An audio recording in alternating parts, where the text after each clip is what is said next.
কার জন্য কার জন্য শাড়ি পরেছিলে? কোন শুয়োরের বাচ্চার সাথে এতগুলো দিন কাটিয়ে এসেছো? নাম বলো। হিরণের লাগাতার আঘাতের ফলে বাণীর মাথার পেছনের দিকটা বরাবর দেয়ালের সঙ্গে বাড়ি খাচ্ছে। অপরদিকে নিঃশ্বাস স্বল্পতায় মনে হচ্ছে এই বুঝি চোখ উল্টে দমটা ভুরিয়ে যাবে। নিজের হয়ে সাফাই গাওয়ার পরিস্থিতিতেও নেই সে। হিরণের হিংস্র চেঁচামেচি থেমে যায় একটা দৃঢ় কোমল স্বরের পিঠে। মাম্মা ব্যথা পাচ্ছে। হিরণের হাতের বাঁধন আলগা হয়ে আসে। ঘাড় ঘুরিয়ে সে নিজের ভয়ঙ্কর দৃষ্টি নিক্ষেপ করে রুমের দরজার বাহিরে দাঁড়ানো ছোট বাচ্চা মেয়েটার পানে। বন্যির চোখে তখন কিছুটা ভয়, কিছুটা বিস্ময় এবং একাকার সমান ঘৃণা। মেয়ের চোখে সেই অবিশ্বাস্যকর ঘৃণার সাক্ষী হতে হিরণের দৃষ্টি হতে হিংস্রতা উবে যায়। নরম ও কোমল হয়ে আসা তার দৃষ্টি। বাণী তখন দেয়ালে পিঠ ঠেকিয়ে ফ্লোরে বসে পড়েছে। বুক ভরে নিঃশ্বাস নেওয়ার চেষ্টায় মত্ত সে। দুই হাতে মাথা চেপে ধরে রেখেছে। মাথা মনে হচ্ছে এখনই ফেটে যাচ্ছে।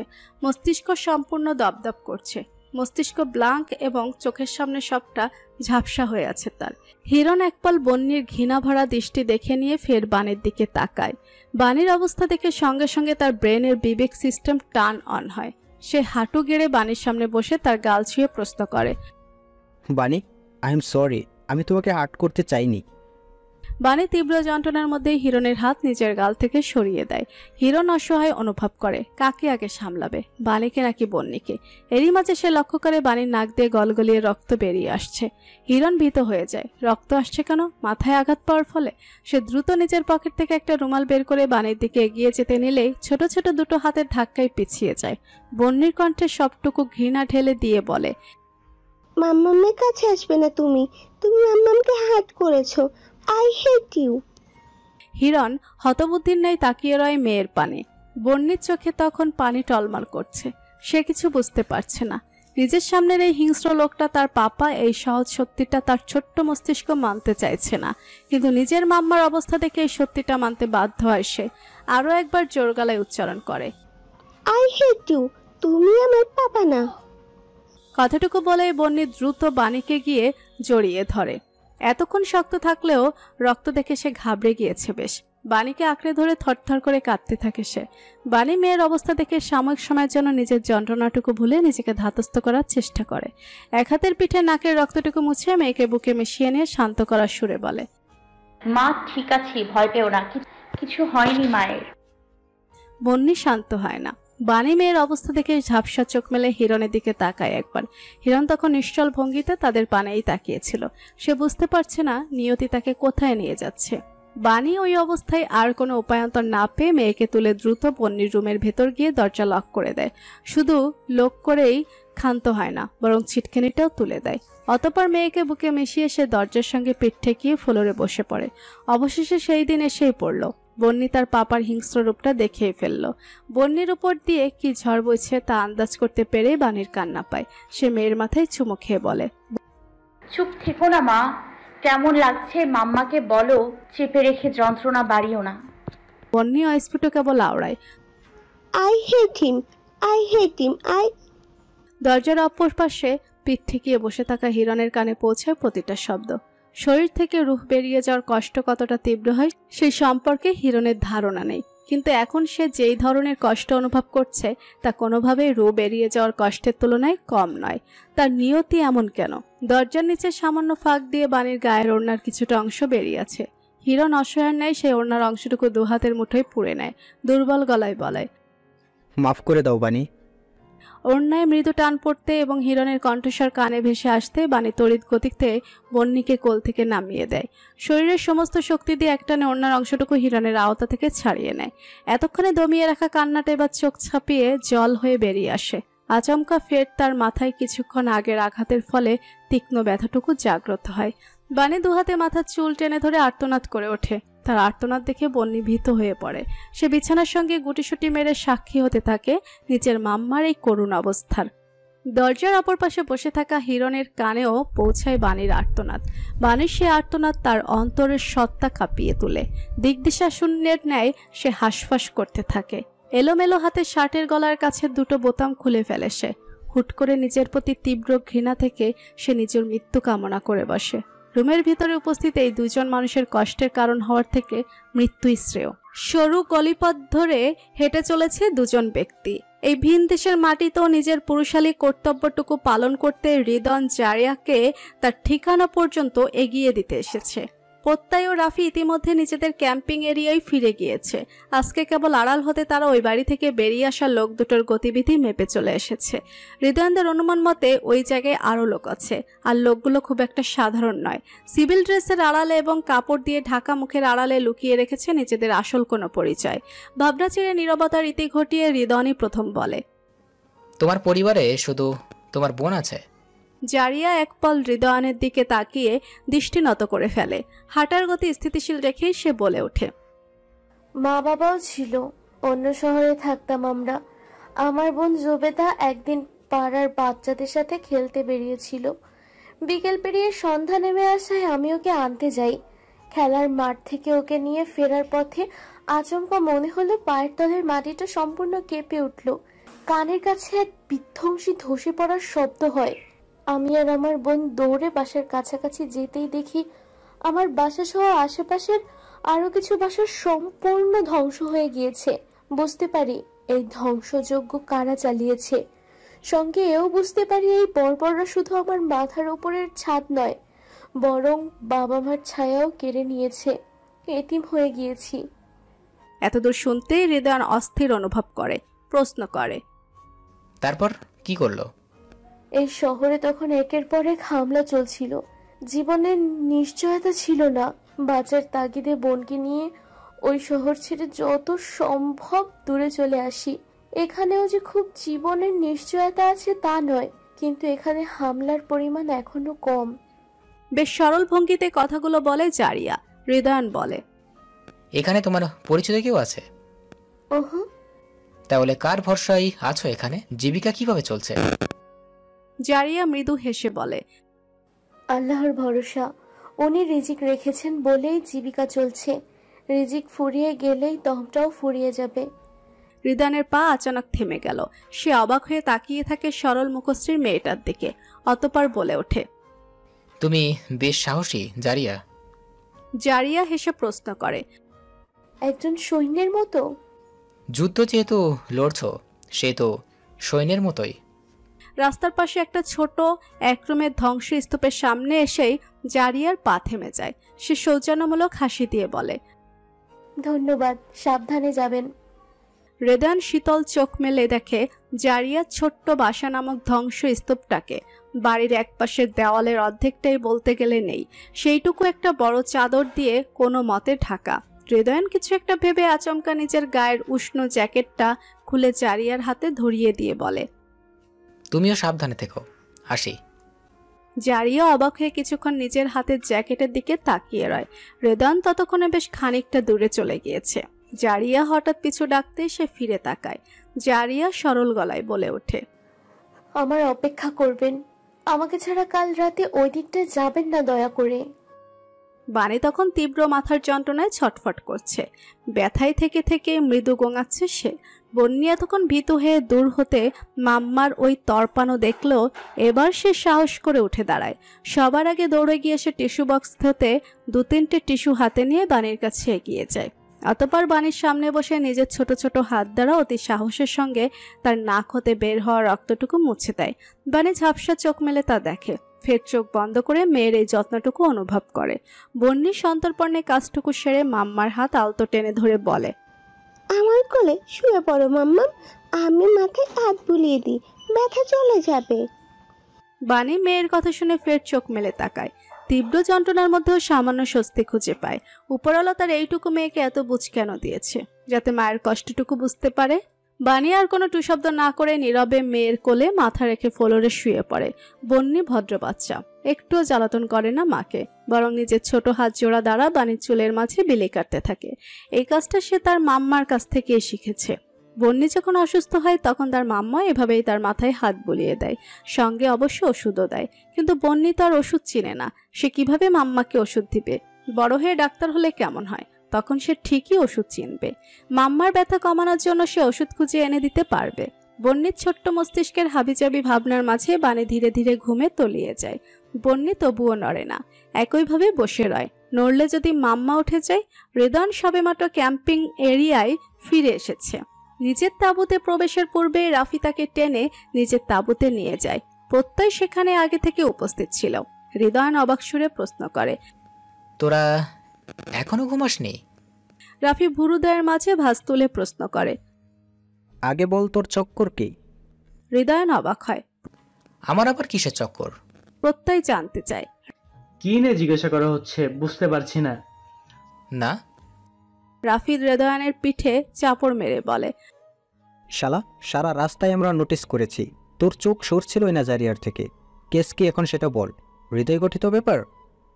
হৃদয়ান বিরক্তি মিশ্রিত গলায় বলে, কিসের সাথে কি পান্তা ভাতের ঘি? প্রত্যয় বলে, অস্বীকার করবি না হৃদয়ন, প্রথম দিনও তুই ওর দিকে কিভাবে তাকিয়েছিলি তা কিন্তু আমরা ভুলে যাইনি। হৃদয়ান একটা দীর্ঘশ্বাস ছেড়ে বলতে শুরু করে, আসলে এখানে আসার পর থেকে এখানে স্থানীয় সবার জন্যই মায়া লাগছে আমার। জারিয়াও এর ব্যতিক্রম নয়। হয়তো ওকে একটু কাছ থেকে দেখেছি বলে মায়াটা একটু বেশিই লাগছে, এই আর কি।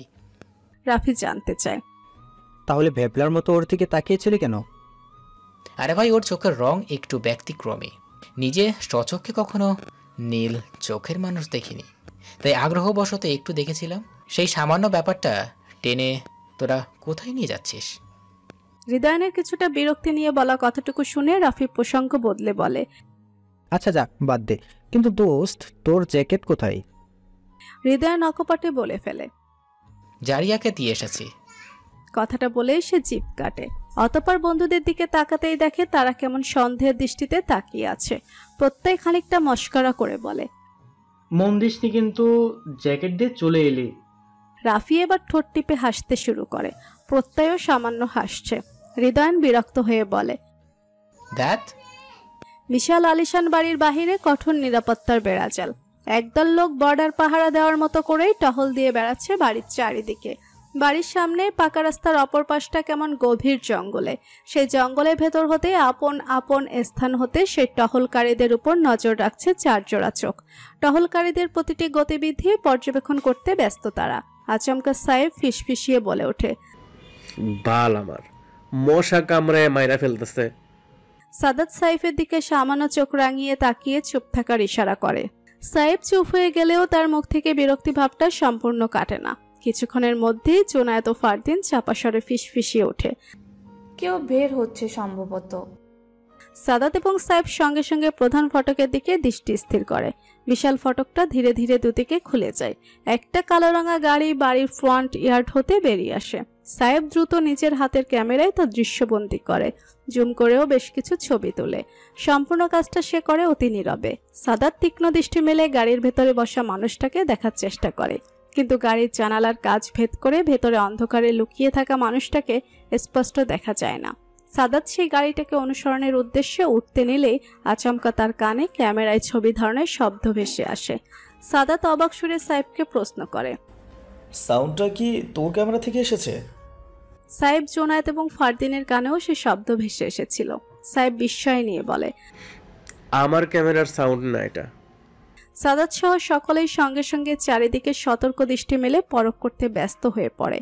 আচমকা সাদাত লক্ষ্য করে জঙ্গলের এক পাশ দিয়ে একটা ছায়া ক্যামেরা হাতে দ্রুত দৌড়ে পালাচ্ছে। সাদাত আর এক মুহূর্ত অপেক্ষা করে না, বড় বড় পা ফেলে সেই ছায়াকে অনুসরণ করে দৌড়ে যায়। দৌড়ানোর সময় ধূপধাপ পায়ের শব্দে টহলকারীদের মধ্যে একজনের দৃষ্টি আকর্ষিত হয়। সাহেব তা লক্ষ্য করতে দ্রুত জোনায়েদ আর ফারদিনকে তাড়া দেয়। তোরা শর্টকাট ধরে তাড়াতাড়ি এখান থেকে ফুট হ, আমি সাদাতের পেছনে যাচ্ছি। বলেই সাইফ আর অপেক্ষা করে না, দ্রুত সাদাতের পিছু পিছু দৌড়ে যায়। টহলকারীরা এদিকে এগিয়ে আসার পূর্বে জোনায়েদ আর ফারদিনও ভাগ মিল্কা ভাগের মতো শর্টকাট ধরে উল্টো পথে ছুট লাগায়। আচমকা মাঝপথে জোনায়েদ পায়ের গতি থামিয়ে দাঁড়িয়ে পড়ে। তাকে থেমে যেতে দেখে ফারদিনও থেমে যায়। বড় বড় নিঃশ্বাস নিতে নিতে প্রশ্ন করে, থামলি কেন? জোনায়েদ বুক টান টান করে দাঁড়িয়ে বলে, আমরা কেন পালাচ্ছি? আমরা সৈন্য, এভাবে শত্রু দেখে পালিয়ে যাওয়া আমাদের মানায় না। এরকম একটা সিচুয়েশনে জোনায়েদের এই ডায়লগ শুনে ফারদিনের রাগ ওঠে। সে জোনায়েদের ঘাড়ের কাছের কলার হাতের মুঠোয় পুড়ে নিয়ে দৌড়াতে দৌড়াতে বলে, শালা নিজেও মরবি, একদিন আমাকেও মারবি। পিছনে কেউ দৌড়ে তাকে অনুসরণ করছে টের পেতেই ছায়াটা নিজের পায়ের গতি আরো বাড়ায়। গম্ভীর পুরুষালী একটা স্বর পেছন থেকে আদেশ দেওয়ার মতো করে বলে ওঠে, stop, otherwise I will shot. ছায়াটা থামে না, উল্টো আরো জোরে দৌড়ায়। সাদাত দৌড়াতে দৌড়াতে নিজের প্যান্টের পেছন থেকে কায়দায় পিস্তলটা বের করে নেয়। তীক্ষ্ণ দৃষ্টি মেলে তাকায় দুরন্ত ছায়ার পানে। শু, প্যান্ট, শার্ট, জ্যাকেট ও তার সঙ্গে মাথায় ক্যাপ পরিহিত হ্যাংলা যুবকটার মধ্যে থামাথামির কোনো লক্ষণ নেই। সাদাত বাধ্য হয়ে এবার পায়ের গতি সামান্য স্থিতিশীল করে পিস্তল তাক করে ছায়াটার বাম হাতের বাহু বরাবর নিশানা স্থির করে। সাইলেন্সার বসানো পিস্তলের ট্রিগারটা চাপতে একটি বুলেট নীরব ঘাতকের ন্যায় গিয়ে সেই ছায়াটাকে আঘাত করে। ছায়া মানব মুহূর্তে নিজের কাঁধ চেপে ধরে মাটিতে নুয়ে পড়ে। সাদাত সঙ্গে সঙ্গে থামে, ঠোঁটের কোণে মৃদু হাসি ফুটে ওঠে। গুপ্তচরকে ধরার জন্য ধীর পায়ে এগিয়ে যায়। ঠিক পেছনে গিয়ে যখন সে দাঁড়ায় তখন আচমকাই ওই আহত ছায়াটা সোজা হয়ে নিজের ডান হাতের কোণের সাহায্যে সাদাতের বুক ও পিঠের মাঝামাঝি জায়গায় জোরে আঘাত করে। আচমকা আঘাতে সাদাত চাপা আর্তনাদ করে ওঠে। হ্যাংলা দেখতে ছায়াটার কোণের হাড়কে কোনো রডের সাথে তুলনা করলে ভুল হবে না। আঘাত করে ছায়াটা পালানোর জন্য ছুটতেই সাদাত পেছন থেকে হাত বাড়িয়ে তাকে ধরার চেষ্টা করে। ফলস্বরূপ সেই ছায়া মানবের মাথার ক্যাপটা খুলে সাদাতের হাতে এসে পড়ে। সঙ্গে সঙ্গে সে ভিমড়ি খায়। এতক্ষণ সে যাকে ছায়া মানব ভাবছিল সে কোনো ছায়া মানব নয়, বরং ছায়া মানবী। মেয়েটার দৌড়ের গতির সঙ্গে পিঠময় জুড়ে দুলতে থাকা দীঘল রেড ওয়াইন কেশ তো তাই বলছে। সাদাত বিমূঢ় হয়ে মেয়েটার যাওয়ার তাকে পানিয়ে থাকে। সাহেব ততক্ষণে দৌড়ে সাদাতের কাছে সেই অবস্থা দেখে প্রশ্ন করে, কি রে, এইভাবে যেতে দিলি? সাদাত সোজা হয়ে দাঁড়িয়ে বলে, যেতে দিলাম। সাহেব অবাক হয়ে জানতে চায়, কেন? চোর পুলিশ খেলতে চাইছে, আমি না হয় একটু খেলতে দিলাম। সাহেব সাদাতের কথার ভাবার্থ বুঝতে পারে না, উল্টো বেশ বিরক্ত হয়। মানব জাতির এই এক সমস্যা, সোজাসাপটা কথাকে ঘুরিয়ে পেঁচিয়ে না বললে এদের পেটের ভাত হজম হয় না। নির্জন এক সড়কের ধারে এসে কালো গাড়িটা থামে। গাড়ির ভেতর বসে থাকা মানুষটা শীতল চোখ মেলে একবার অন্ধকার রাস্তার পানে তাকায়, অতঃপর গাড়ির জানালাটা নামিয়ে দেয়। রাতের এই বাতাসটা বড্ড স্নিগ্ধ ও শীতল, কেমন গা কাঁপিয়ে দিয়ে যাচ্ছে। রাস্তার দুধারে উঁচু গাছের সারি এই বাতাসের মূল উৎস। এই শান্ত পরিবেশে গাড়ির ভেতর ড্রাইভিং সিটে বসে থাকা মানুষটা আচমকা এক হাতে শক্ত করে স্টিয়ারিংটা চেপে ধরে অপর হাতে স্টিয়ারিংয়ে আঘাত করতে শুরু করে। তার চোখ ছাপিয়ে নামে জল। ভয়ঙ্কর চিৎকার করে কাঁদতে শুরু করে সে। কানের কাছটায় ভাসতে থাকে নিজের মেয়ের উচ্চারণ করা 3টি শব্দ, আই হেট ইউ। রাতের আধারে এবং জনমানবহীন নির্জন রাস্তায় হিরণের কান্না মিশ্রিত চিৎকারগুলো মিলিয়ে যেতে থাকে। সব ছক এলোমেলো হয়ে গিয়েছে। তার মেয়েকে আর সবকিছু নিয়ে সে বুঝ দিতে পারলেও এবার বুঝতে আর কোনো উপায় নেই। বন্নির স্বচক্ষে ঘটনাটার সাক্ষী হয়েছে। সে দেখেছে কিভাবে তার পাপা তার মামাকে আঘাত করছিল। এই ঘটনার কি ব্যাখ্যা দেবে হিরণ? তার মেয়ে আদৌ কোনো ব্যাখ্যা কারে তুলবে? মুহূর্তেই হিরণের চোখের সামনে ভেসে ওঠে বাণীর আহত মুখ। নিজের প্রতি তীব্র ঘৃণা অনুভব করে সে। কিভাবে পারল সে বাণীকে আঘাত করতে? ওই শমশেরের কথায় সে কিভাবে নিজের উপর থেকে নিয়ন্ত্রণ হারিয়ে ফেলল? আর কেউ না জানুক, হিরণ তো জানে বাণী দুশ্চরিত্রা নয়। তাহলে সেই মুহূর্তে কেন নিজের বিধ্বংসী রাগের উপর নিয়ন্ত্রণ রাখতে পারল না সে? কি করবে সে? বাণী আর বন্নির পায়ের কাছে গিয়ে লুটিয়ে পড়বে? মাপ চাইবে? মাপ করবে আদৌ? হিরণ এলোমেলো হাতে নিজের পকেট থেকে ফোনটা বের করে। অতঃপর গুগলে গিয়ে সার্চ করে দ্রুত, is it dangerous to get injured in head? Google সঙ্গে সঙ্গে নিজের উত্তর পেশ করে, head injuries are one of the most common causes of disability and health in adults. The injury can be as mild as a bump, bruise or cut on the head. Head injuries causes internal bleeding and damage to the brain. লেখাটুকু পড়তে হিরণ আতঙ্কিত হলো। তার স্পষ্ট মনে আছে সে কি পরিমাণ জোরে বাণীর মাথায় আঘাত করেছে। একবার নয়, বরং অনেকবার। হিরণের কানে ফের ভেসে আসে রুমের ভেতর হতে বাণীর যন্ত্রণায় করা আঘাত, আর্তনাদ। সে আবার নিজের মাথা চেপে ধরে। নিজের করা পাপের কথা ভেবেই তার নিঃশ্বাস আটকে আসে। মনে হয় যেন সমুদ্রের অতল ধীরে ধীরে তাকে গ্রাস করে নিচ্ছে। চারিদিকে কোনো কিনারা নেই। হিরণ আচমকা উপলব্ধি করে তার বহু বছরের তিলে তিলে গড়া এই সাম্রাজ্যের ছাদ ছিল বন্নির ভালোবাসা, যা সবসময় তাকে রোদ, তাপ, ঝড়, বৃষ্টি হতে রক্ষা করত। কিন্তু আজকে মনে হচ্ছে যেন সেই ছাদ ভেঙে পড়েছে, আর এতটা কঠিনভাবে ভেঙে পড়েছে যে আর কখনো তা হিরণকে একরত্তি পরিমাণ ছায়া দিবে না। নীরব হোটেল রুমটায় প্রবেশ করতেই সর্বপ্রথম লাইট জ্বলে দেয় এক অজ্ঞাত নারী। দরজাটা লক করে সে ধীরে ধীরে বিছানার ধারে এগিয়ে যায়। হাতের ক্যামেরাটা সাবধানে রেখে আয়নার সামনে গিয়ে দাঁড়ায় সে। অতঃপর সন্তর্পণে গায়ে জ্যাকেট এবং ভেতরে পরে থাকা শার্টটা খুলে ফেলে। আপাতত তার গায়ে কেবল একটা স্লিপলেস টি শার্ট রয়েছে। চিকন ফিতের ন্যায় হাতের নিচে সুস্পষ্ট দেখা যাচ্ছে কাঁধের সাদা রঙা ব্লেন্ডেসটা। নিজের বিরক্তি মাখা দৃষ্টিটা ক্ষতের পট্টির দিকে স্থির করে রাখে সে। ভাগ্যিস বুলেটটা তার কাঁধের চামড়া ঘেঁষে গিয়েছে কেবল, না হয় ভিন দেশের মাটিতে আহত হাত নিয়ে কি ঝামেলাটাই না পোহাতে হতো তার। অবশ্যই সৈন্যের নিশানা খুব নিখুঁত ছিল। এই তো দৃশানের সাত কপালের ভাগ্য যে সে ওই মুহূর্তে স্থির দিকে না দৌড়ে বারবার দিক পরিবর্তন করে দৌড়াচ্ছিল, যেন পেছন থেকে কেউ গুলি ছুড়লেও নিশানার জায়গা মতো না লাগে। একটা দীর্ঘশ্বাস ছেড়ে সিঙ্গেল আলমারিটা খুলে সেখানে ঝোলানো 3টা টি শার্ট থেকে একটা ঢিলে ঢালা টি শার্ট হাতে নিয়ে নেয় দৃশান। সঙ্গে নিজের ব্যক্তিগত টাওয়ালটাও নিয়ে নেয়। মূলত সে শাওয়ার নেওয়ার পরিকল্পনা করছে। ওয়াশরুমে যাওয়ার সময় তার ফোনটা আচমকা শব্দ তুলে বেজে ওঠে।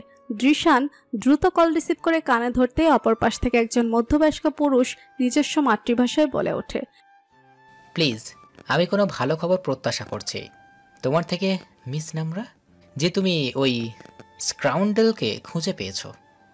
ইয়েস স্যার, ফাইনালি খুঁজে পেয়েছি। I will send you his pictures. Drishan নামরা আত্মবিশ্বাসের সঙ্গে বলে ওঠে। কলটা কেটে দৃশান সঙ্গে সঙ্গে ক্যামেরা থেকে আগে ল্যাপটপে জীবন ঝুঁকি নিয়ে তোলা ছবিগুলো নিয়ে নেয়। অতঃপর তা মেইল করে নির্দিষ্ট অ্যাড্রেসে পাঠিয়ে দেয়। কাজটুকু করে দৃশান একটা দীর্ঘশ্বাস ফেলে নিজের এলোমেলো লাগেজের পানে তাকায়। গোসল সেরে এসে তার দ্রুত এসব গুছিয়ে নিতে হবে। কেবল কালকের অপেক্ষা এখন। একবার ক্যামেরা বন্দীকৃত মানুষটাকে আটক করে নিজের দেশে ফিরতে পারলেই স্বস্তি পাবে সে। এই দৌড়ঝাঁপের জীবনের মধ্যে নিজের পরিবারকে কিছুটা মিস করছে সে। মা বাবা, বড় ভাইয়া, ভাবি, আপু সবাইকে কতদিন ধরে দেখার সুযোগ পাচ্ছে না সে। সূর্যের প্রখর আঁচটা এসে ঘুমে ব্যাঘাত ঘটাতেই বাণী পিটপিট করে চোখ মেলে তাকায়। মাথা তুলে চাইতে নিলেই অনুভব করে মাথাটা এখনো গতরাতে সে বিশ্রী ব্যথার শিকার হয়ে আছে। বাণী মলিন মুখে নিজের পাশে তাকায়। একপাশ ফিরে একটা ছোট সফট টয় বুকে জড়িয়ে ধরে ঘুমিয়ে আছে বন্নি। বাণীর মনে পড়ে যায় মধ্যরাতের দিকে সে নিজেই উঠে বন্নিকে সহ বিছানায় এসে শুয়ে পড়েছিল। তখনও বন্নি বারবার বলছিল ও পাপাকে হেট করে, আর কখনো পাপার সাথে কথা বলবে না সে। বাণী তখন চোখ বুজে নীরবে সবটা শুনছিল, কোনো জবাব দেয়নি। বন্নির এই ঘৃণা যেমন তাকে এক প্রকার প্রশান্তি দিচ্ছে, তেমনই তার নিজের মেয়ের জন্য মায়া হচ্ছে। পিতা নামক মানুষটা একটা মেয়ের কাছে সব থেকে ভরসার স্থান হয়। সেই মানুষটাই যখন ভরসা ভাঙে, নিজের নিকৃষ্টতম রূপটা জাহির করে, তখন একটা মেয়ের মনের কি অবস্থা হয় তা বাণী ভালো করেই জানে। বহু বছর আগে সেও এরকমই এক ঘটনার মধ্য দিয়ে প্রথমবারের মতো নিজের পিতার আসল রূপ সম্পর্কে জেনেছিল। এত বছর পর তার মেয়ের সঙ্গেও একই ঘটনা ঘটল। ভাবনাটা মস্তিষ্কে উকি দিতে বাণী সোজা হয়ে উঠে বসে। সে নিজের ভাগ্যের পুনরাবৃত্তি বন্নির সাথে ঘটতে দিবে না। ভালো হয়েছে বন্নি সত্যটা জেনেছে। বড় হওয়ার সঙ্গে সঙ্গে ধীরে ধীরে সবটা বন্নিকে জানতে হবে। এই বাস্তবতাটুকু ফেস করতে হবে তার। কারণ না হয় যেই পরিবেশের ভেতর তাদের আটক করে রাখা হয়েছে, সেই পরিবেশের ভেতর চোখে কাঠের চশমা পরে থাকলে বন্যে কখনো ভালো খারাপের পার্থক্য করতে শিখবে না। কখনো সে বুঝতে শিখবে না যে রিয়েল লাইফটা মার্ভেল স্টুডিওজের মুভির মতো নয়। এখানে হ্যারি ওসবর্নের মতো খলনায়ক চরিত্র অগণিত থাকলেও পিটার পার্কারের মতো একটা সুপার হিরোর খুব অভাব। রিয়েল লাইফে অন্ধকার জগৎ থেকে মুক্তি দিতে কোনো সুপার হিরোর আগমন হয় না। নিজের ইচ্ছাশক্তি আর চেষ্টার মাধ্যমেই কেবল মুক্তি মিলতে পারে। হিরণের মুখোমুখি হয় বাণী যখন সে ফ্রেশ হয়ে নাস্তার জন্য নিচে নামে। খাবার টেবিলের কাছে এগিয়ে যেতে যেতে সে ঘৃণা ভরে দৃষ্টি নিয়ে হিরণকে একবার দেখে নেয়। হিরণ অনেকটা নির্লিপ্ত ভঙ্গিতে নাস্তা করতে ব্যস্ত, তখন যেন গতকাল রাতে কিছুই হয়নি। বাণী আর সেদিকে পাত্তা না দিয়ে সোজা রান্নাঘরে চলে যায়। খিদে পেয়েছে খুব তার। হেল্পিং হ্যান্ডরাও বাসায় উপস্থিত নেই। রান্না বান্নায় সে বরাবরই অপটু। যখন মা ছিল তখন কখনোই তার রান্না শেখার ইচ্ছে জাগেনি। আর যখন মনে হলো বেসিক লাইফ স্কিল হিসেবে রান্নাটা জানা প্রয়োজন, তখন হাতে ধরে শেখানোর জন্য মাই রইল না। বানিয়ে অসহায় চোখে একবার চারিদিকে তাকায়, অতঃপর নীরবে একটা নুডলসের প্যাকেট নিয়ে তা সিদ্ধ বসিয়ে দেয়। 2-3 মিনিট পরে সে সঙ্গে থাকা মশলার প্যাকেট হাতে মশলা নিয়ে দেয়। রান্না শেষে চুলো বন্ধ করে সে আবার অসহায় চোখে তাকিয়ে থাকে সসপ্যানের দিকে। পানির পরিমাণ বেশি দিয়ে ফেলেছে সে। এই এক গামলা পানির ভেতর নুডলস খুঁজে পাওয়া দুষ্কর। হিরণ তখন নিজের প্লেট রাখতে রান্নাঘরে এসেছিল। এই দৃশ্য দেখে সে সাহস করে বলে, ওটস বানিয়েছিলাম, টেবিলে এখনো আছে কিছুটা, খেয়ে নাও। পানি শান্ত গলায় প্রতিবাদ করে, ছাতায় পড়ে বিষ খেতে রাজি না আমি। বলেই বানি একটা আপেল হাতে তুলে নিয়ে বেরিয়ে যেতে নিলে হিরণ বলে ওঠে, সন্ধ্যার পরে রেডি থেকো, হসপিটালে যাব। বানি সামান্য হেসে বলে, আগেও তো বহুবার গায়ে হাত তুলেছেন, আজ এত আদিক্ষেতা কেন? হিরণ শীতল গলায় বলে, I was not in my sin, Bunny, and I'm sorry for that. You know what, go to hell with your sin. আমার আর আমার মেয়ের থেকে দূরে থাকবেন শুধু। কথাটুকু বলেই বানি আবার বলে ওঠে, বাই দ্য ওয়ে, গতকালের জন্য ধন্যবাদ। আপনার সন্দেহ প্রমাণ করে আপনার সো কল্ড ভালোবাসার দাবিটা আসলেই মিথ্যা। আর এই ঘটনার উসিলায় আমার মেয়ের সামনে আপনার মুখোশটা উন্মোচন হয়ে গেল। সন্ধ্যা পার হয়ে রাতের আগমনী বার্তা হিসেবে নিঝুম অন্ধকারটা চারিদিকে ছড়িয়ে পড়তেই 3 সৈন্য সকলের দৃষ্টি ফাঁকি দিয়ে নীরবে বেরিয়ে আসে। ক্যাম্পিং এরিয়া ছেড়ে কিছুটা দূরে চলে আসতেই রাফি বলে, জারিয়া আমাদের সাথে যাবে না? রেদওয়ান চোখ গরম করে ফিসফিসিয়ে বলে, রাস্তা তো আমাদের খেয়ালই আছে। ওইটুকু মেয়েকে এমন সামান্য বিষয়ের জন্য বিপদে ফেলার মানে হয়? রাফি বলে, আমি ওটা মিন করিনি। ও নিজেই তো কাল বারবার করে বলছিল যেন ওকে ছাড়া আমরা না চাই, সেই জন্যই বললাম। প্রত্যয় সতর্ক দৃষ্টি মেলে সামনে এগিয়ে যেতে যেতে বলে ওঠে, চুপচাপ হাঁটবি তোরা? বাকিটা পথ নীরবে পার করে 3 সৈন্য পৌঁছে যায় গতকালের নির্দিষ্ট সেই ঠিকানায়। অপেক্ষা করে কিছুক্ষণ, বিচক্ষণ চোখে চারিদিকটা পরখ করে। ভেতর থেকে কজন মুখ লুকানো ব্যক্তি বেরিয়ে আসে। সন্ধ্যায় হাতে গোনা কজন। হৃদয়ন তাদের উপর নজর রাখতে ব্যস্ত যখন, সেই সময়টুকুতে প্রত্যয় ও রাফি চারিদিকটা একবার আড়াল হতে টহল দিয়ে আসে, পাছে এখনো আরো লোক আছে নাকি। তাদের গোনা মতে এখানে 12 থেকে 13 জন মুখ লুকানো মূর্তি উপস্থিত আছে। জায়গাটা বড্ড শুনশান এবং নীরব, জনমানব শূন্য। চারিদিকে যেই কয়েকটা বাড়ি আছে তাও পরিত্যক্ত। এই 12-13 জনকে একা হাতে সামলানো বলিষ্ঠ দেহের 3 সৈন্যের জন্য বড় কোনো ব্যাপার না। তাই তারা পকেট হতে সাইলেন্সার বসানো পিস্তল বের করে 3 দিক দিয়ে ঝাঁপিয়ে পড়ে সেই অসভ্যদের উপর। আচমকা আক্রমণের প্রথমে সেই মুখোশধারী দল বিস্মিত হলে মুহূর্তেই তারা নিজেদের সামলে নেয়, পাল্টাঘাতের প্রয়াস চালায়। 3 জন সৈন্য 3 জন মুখোশধারীকে গলা পেঁচিয়ে পেশিবহুল এক হাতের বাঁধনে চেপে ধরে অন্য হাতের সাহায্যে বাকিদের দিকে পিস্তল তাক করে। প্রত্যয় কড়া গলায় শাসায়, get on your knees, otherwise I'll shoot. মুখোশধারীগুলো ভয় পেল বলে মনে হলো না, উল্টো তাদের চোখে হায়নার মতো হিংস্রতা ফুটে ওঠে। তারাও নিজেদের গোপন আস্তানা হতে পিস্তল বের করে হাতে তুলে নেয়, তাক করে প্রত্যয় হৃদয়ন ও রাফির বরাবর। শোডাউনের শুরুটা ঘটে হৃদয়নের ছোড়া গুলির মাধ্যমে। মুখোশধারীরাও পাল্টা গুলি ছুড়ে। তাদের পিস্তলের সাইলেন্সার না থাকায় গুলি ছোড়ার তীক্ষ্ণ শব্দ হয়। সেই শব্দে আধার রাতে গাছে বসে বিশ্রাম নেওয়া পাখির দল ভীত হয়। তারা এলোমেলো ডানা ঝাপটায়, কিচিরমিচির শুরু করে, কিন্তু সেইগুলি গিয়ে লাগে 3 সৈন্যের বাহুর বন্ধনে। আবদ্ধ অমানুষগুলোর গায়ে, যাদের কিনা সৈন্যরা নিজেদের সেফটি শেল্ড হিসেবে ব্যবহার করেছে। ইতিমধ্যে 6 জন মুখোশধারী বর্ষিত গুলি দ্বারা কাবু হয়ে মাটিতে লুটিয়ে পড়েছে। বাকি 6 জনকে কাবু করতে যখন ব্যস্ত সৈন্যরা, তখনই একজন আহত মুখোশধারী উঠে পেছন থেকে রেদওয়ানকে আঘাত করতে দেয়। কিন্তু একটা শক্ত পাথরের আঘাতে সে আর্তনাদ করে মাটিতে লুটিয়ে পড়ে। রেদওয়ানের কানে পৌঁছায় সেই শব্দ। সে সামান্য সময়ের জন্য পিছু ফিরে তাকাতেই দেখে একতলা পরিত্যক্ত বাড়ির ছাদে পাথর হাতে দাঁড়িয়েছে জারিয়া। হৃদয়ন অবাক হয়, বিস্ময়ে বিমূঢ় হয়। এই মেয়ে এখানে কখন এলো? আর এলো তো এলো, এই বাড়ির ছাদে কিভাবে উঠলো? হৃদয়ন ফায়ার করতে করতে চেঁচিয়ে প্রশ্ন করে, এখানে কি করছো জারিয়া?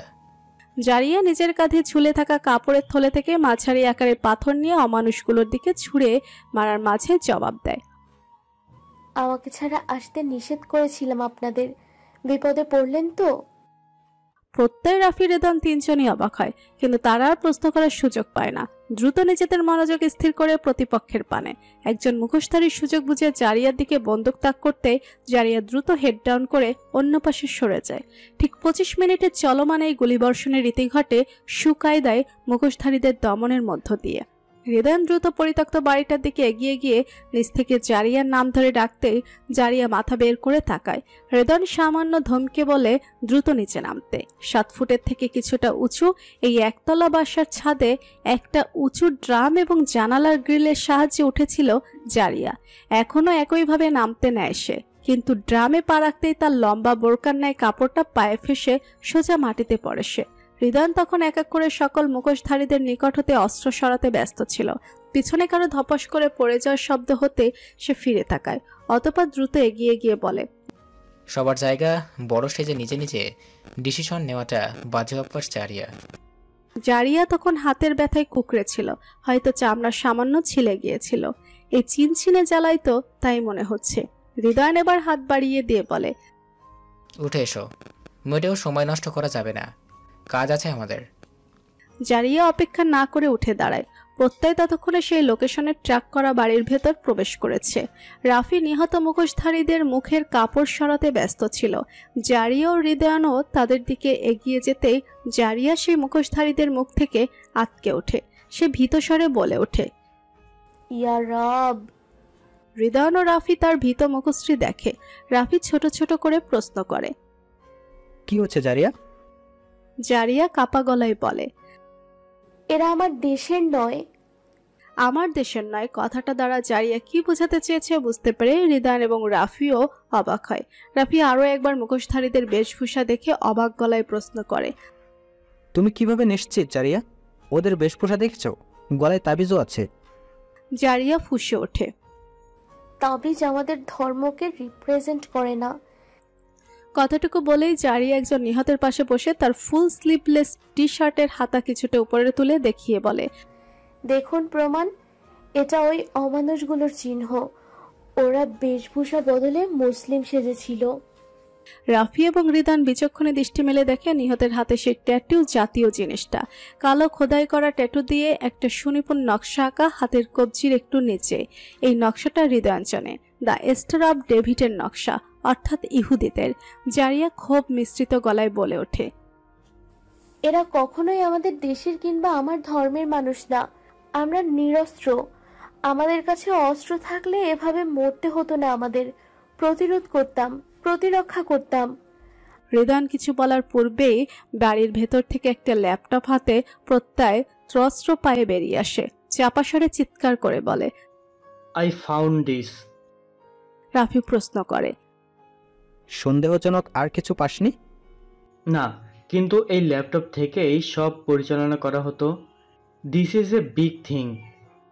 হৃদয়ান তখন মনে মনে কিছু একটা হিসাব মিলাতে ব্যস্ত ছিল। আচমকা সে চেঁচিয়ে ওঠে, শিট, আমাদের এখান থেকে যেতে হবে এখনই। প্রত্যয় অবাক গলায় প্রশ্ন করে, কি হয়েছে Ridwan? Pratyay, they don't belong from this country. খুব বড় একটা নকশা এঁকেছে এই বিজন মোড়া। We act them any time. এদের ব্যাকআপ এখানে পৌঁছাতে পারে। We have to let out of war right now. কথাটুকু বলেই হৃদয়ান দ্রুত সামনের দিকে দৌড়ানো শুরু করে। কথার ভাবমূর্তি বুঝতে পেরে রাফিও ছুটে। প্রত্যয় কিছু একটা ভেবে দ্রুত নিহতদের পকেটে হাতড়ে একটা ফোন বের করে সেটা থেকে সিম কার্ড এবং মেমোরি কার্ড খুলে নিজের পকেটে ভরে সেও ছুটে। বোকার নেই কেবল বসে রয় জারিয়া। 3 সৈন্য এতক্ষণ নিজেদের মধ্যে বাংলায় কথা বলছিল। যেই কথার একাংশ জারিয়ার বোধগম্য হয়নি। সে কেবল ফ্যাল করে তাকিয়েছিল। 20-25 হাত দূরে যেতে হৃদয়ানের খেয়াল হয় জারিয়ার সাথে নেই। সে থেমে পিছনে ফিরে দেখে জারিয়া বোকার মতো তাদের পানে তাকিয়েছে দূর হতে। হৃদয়ান একটা দীর্ঘশ্বাস ছেড়ে বিড়বিড়িয়ে বলে, damn, this girl is going to be death of me. বলে এসে উল্টো ছুটে জারিয়ার কাছে গিয়ে বিন্দুমাত্র সময় অপচয় না করে তার হাত চেপে ধরে ইংরেজিতে বলে ওঠে, কাম উইথ মি। অজান্তে হৃদয়ান জারিয়ার ব্যথা পাওয়া হাতটাই চেপে ধরেছে। তবুও জারিয়া বিন্দুমাত্র শব্দ করে না। সে ছোট থেকেই কেবল এক ধরনের ভিনদেশি দেখে বড় হয়েছে, যারা কিনা জারিয়ার গভীর রাতের অনিদ্রার কারণ, যারা কিনা জারিয়ার ছোট বোন জুবেদার আতঙ্কের কারণ। কিন্তু এই ভিনদেশি ভিন্ন। এই ভিনদেশির আশেপাশে নিজেকে নিরাপদ অনুভব করছে সে। আর কোনো কথা না বলে জারিয়া নিঃশব্দে উঠে হৃদয়ানের সঙ্গে তাল মিলিয়ে এই ভয়ঙ্কর আস্তানা থেকে ছুটে পালানোর জন্য পা বাড়ায়।